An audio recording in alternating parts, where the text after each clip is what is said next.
Hey, Cypher here. Ever wonder why Reconstruction after the American Civil War failed?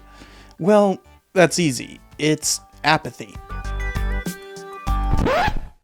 Oh, no. Of course, it's not that simple. Monocausal explanations are for dullards and simpletons. The Civil War itself couldn't be simplified that easy. It was about slavery, true, but saying that doesn't explain anything, though. The dispute over where and if slavery would expand during the sectional crisis led to the Civil War. Simplifying that to one word or a singular cause not only refuses the very real complexity of history, it also renders aid to lost causers, the bigots who deny that history, trying to either deny or downplay the role of slavery in the cause of the Civil War. Reconstruction after the war was about implementing civil rights for labor, freemen, and Westerners. Radicals managed to place this goal in the Constitution itself, but the country lacked the will to get it done.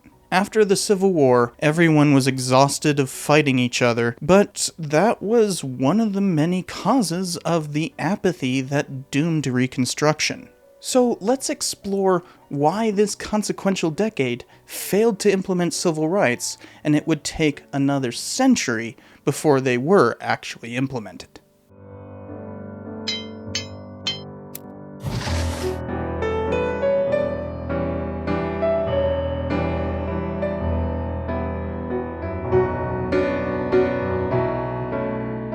In order to understand how Reconstruction failed, we must first explain what it was in the first place. Now, I've covered this in a number of other episodes, but probably the most comprehensive was my lecture on it. Though also check out my episode about Greater Reconstruction and how it affected American Indian tribes. The main thing is that Reconstruction attempted to implement civil rights in the aftermath of the Civil War, for those liberated by it. Lost causers will complain that it was really about trying to suppress the South. But if Southern suppression is making sure more people can experience American freedom, then everyone who isn't a raving racist will support that suppression. No, in reality, it was to support civil rights. Calling it suppression means that you are in favor of suppressing civil rights. It really is a sad thing that Reconstruction failed. Despite several amendments and acts guaranteeing the rights of newly freed slaves and various attempts at administering the West, these all collapsed. While slavery never arose again, Jim Crow took over black-white relations, reservations brought on an assimilationist policy, and labor never gained the free association proposed by Republicans before the war. It would take decades to defeat these regressions, and most people affected by this resurgence of white supremacy after the Civil War still have not fully recovered. We've largely outlawed Jim Crow, made tribes sovereign to a certain extent, and created a national safety net for workers. Yet, in every instance, the arc of history does not always bend towards justice. We often take 2 steps forward and 1 step back. Yet, in 1865, there was a very real chance at halting retrogression. So, what happened? Well, first, there was the difference between presidential and military Reconstruction. President Lincoln initially proposed that only 10% of Confederate states' electorates had to swear an oath opposing secession in order for that state to have full rights as any other state in the Union following the war. The 13th Amendment abolishing slavery passed, but wasn't ratified before a massive change took place. John Wilkes Booth assassinated Lincoln less than a week after Lee's surrender, ensuring Lincoln couldn't change anything. His successor was fairly lenient too, even vetoing clear civil rights legislation like the Freedmen's Bureau and the Civil Rights Act of 1866. President Johnson tried to supplant the Secretary of War, preventing enforcement of civil rights, so Congress impeached him, making sure that the president had little say in Reconstruction. Instead, military Reconstruction followed, defined by Republican policies. Congress passed legislation to ensure civil rights through military governance in the South. They implemented a policy of trying to peacefully, supposedly, keep Indians on reservations and support free labor through railroad construction. While they successfully suppressed the Ku Klux Klan, who terrorized Republicans in the South, they failed to prevent following groups like the White League and Red Shirts. Just after the successful suppression in 1872, an economic depression set in that would last for several years, preventing further deficit spending on military enforcement. Numerous tribes were kept on the res, but several wars proved that Grant's so-called peace policy couldn't prevent breakouts. Wages stagnated on the railroad projects, leading to increasing labor unrest. It all fell apart as the Long Depression set in. The resistance of unreconstructed Democrats kept trying to redeem the South for white supremacy. Eventually, Redeemers constructed a solid South that kept progressive legislation out for decades. Yet there were holdouts in several states by the 1876 election. That year proved fatal to Reconstruction, though. Grant's peace policy failed spectacularly, with Custer's last stand during the Great Sioux War, just a week before the centennial celebrations of the Federal Union. With that embarrassment, Republicans seemed poised to lose the presidency to a redeemer, so they likely made some sort of backroom deal to move the tied electoral college towards Hayes, the Republican candidate. He'd pass the Posse Comitatus Act, barring military interventions into law enforcement, unless martial law or insurrection had been declared. By that time, all troops had been withdrawn from the South and Redeemers took over with ease. A massive strike about wages along the railroads happened that year, and Hayes sided with the tycoons, sending troops to disrupt protests, proving that Reconstruction was completely reversed. So how did this fail so spectacularly? Well, there was some pretty obvious unwillingness from Northerners to follow through with the ideals of the Civil War, even from the very beginning of Reconstruction. The New York draft riots specifically targeted black men for lynching, because most Northerners were very much still racist and didn't want to elevate blacks to equality. At that point, the Emancipation Proclamation had only been in effect for 7 months, yet New Yorkers were so violently racist that they managed to encourage a mass exodus from the city of black people. Reconstruction began only 5 months later with Lincoln's 10% plan. Clearly, civil rights were not the popular will of most white Americans. Just after the war, as with most wars in American history before World War II, the military demobilized in massive proportions. After the war, the army quickly reduced from 750,000 down to less than 60,000. In 1869, that went down to an authorized strength of 45,000, which was rarely ever met. The troops in the South never exceeded 18,000, staying below 12,000 from 1869 onwards. Most troops were in the West, maintaining Grant's peace policy. There weren't enough soldiers to fight Indians and prevent recalcitrant white supremacists from attacking their opposition. Contrary to Lost Cause or lies, the American military simply didn't have the numbers to enforce civil rights. One clear misconception from leftists, on the other hand, is the whole police and law enforcement can never enforce equality. But the fact is, you cannot have equality without law enforcement. Really? You don't like police? Yeah. Yes, really, you don't? Well, thank you. Thank you. Yeah, you don't get to complain. His name is King Richard I. Get it? Police wouldn't come into existence for centuries after you. And your law enforcement was about as corrupt as it gets. Laws that are not enforced, as in civil rights, which have to be enforced by law, aren't really laws at all. Unfortunately, not much law enforcement existed prior to Reconstruction. Local sheriffs and constables were bound to their electorate and judicial systems. U.S. Marshals were bound to the federal court system, unable to act independently. The newly created Secret Service was only tasked with stopping counterfeiting. There were hardly any police in the South. Another common myth is that police learned their tactics from slave patrols, but that simply is false. In fact, almost the opposite is true.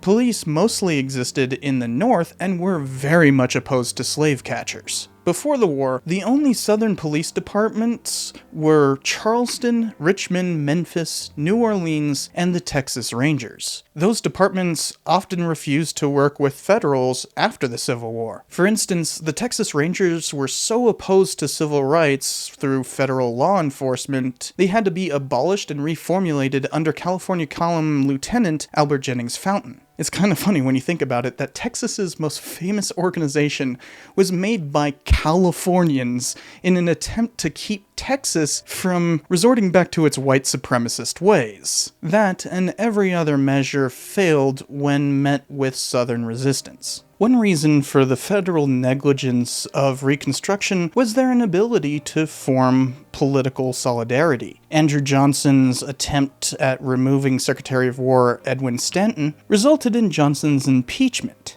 He was only acquitted by a singular vote. When Grant became president, numerous corrupt scandals plagued his administration. Congress even impeached and convicted Secretary of War William Belknap. Such controversies obviously prevented serious enforcement of civil rights. Every time federal troops defeated a group like the Ku Kluxers, a dozen other groups arose in their stead. It was like fighting a hydra. When racists massacred black people, starting in 1866 New Orleans and Memphis, the federal government really couldn't do anything to punish the perpetrators. They were insulated by the composition of juries. There were 4 more massacres in 1868, 2 in 1870, another a year later, another in 1873, 4 a year later, and another in 75. The final full year of Reconstruction, as in 1876, resulted in 7 racial massacres. Redeemers killed hundreds in these massacres, along with numerous individual murders throughout this time frame. Many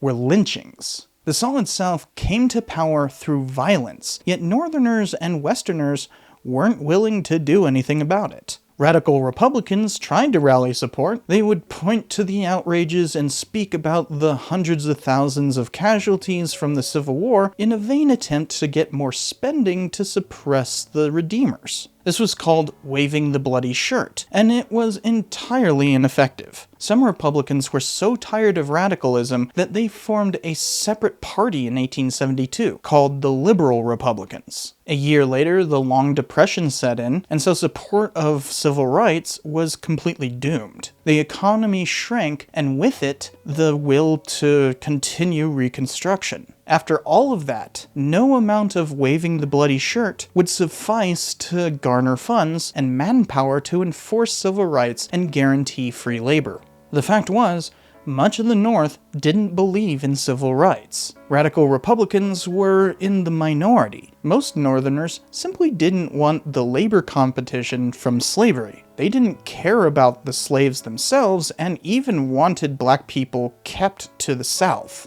The 13th, 14th, and 15th Amendments secured civil rights under the Constitution, but the power to enforce them was not really there. Northern racism meant that such efforts were doomed from the start. 1876 was a decisive year for the ultimate defeat of Reconstruction. At the beginning of the year, one of the cases prosecuting massacre perpetrators went all the way to the Supreme Court, who ruled that the federal government shouldn't enforce civil rights violations as a form of murder prosecution, thereby freeing the murderers. Because technically it is up to the states to prosecute murder. That was a significant blow to Reconstruction, but there were numerous other ways of using constabulary troops to prevent disenfranchisement. But troop strength in the South was already dwindling, and events in the West would be too much of a distraction. Construction of the Northern Pacific Railroad had hit a snag with the Sioux Reservation, as well as conflict over prospectors invading that reservation in an illegal gold rush. The Army sequestered Lakotas into smaller reservations that allowed both the rush and railroad to continue.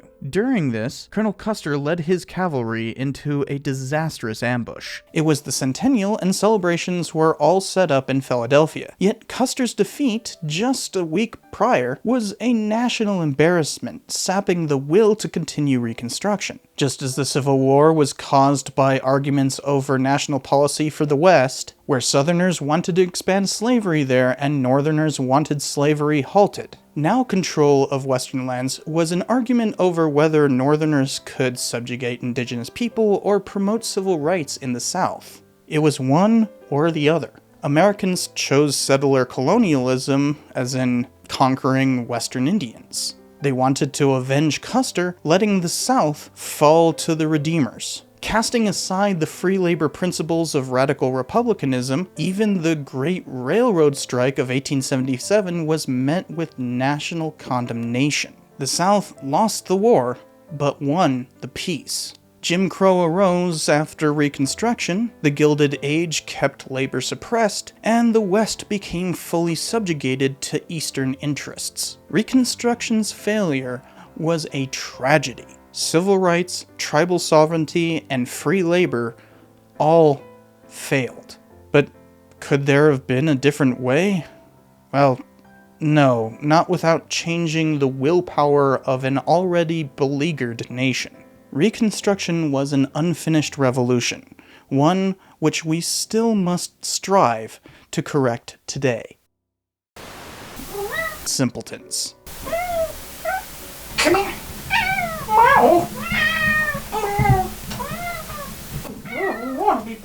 You're the one meowing, you get picked up. You know how this works. Make kitty kiss. Thank you. Good boy. Good boy.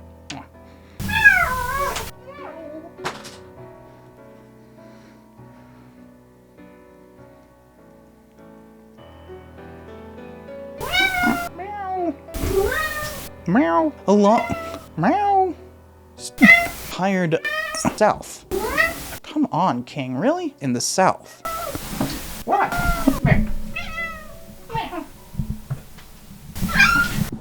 What was that? Hi. Here. Say hello to everyone, huh? Say hello. What you do? You just sitting here complaining? You're not getting enough attention? Is this the attention you wanted? Oh, thank you. Good boy. Good boy.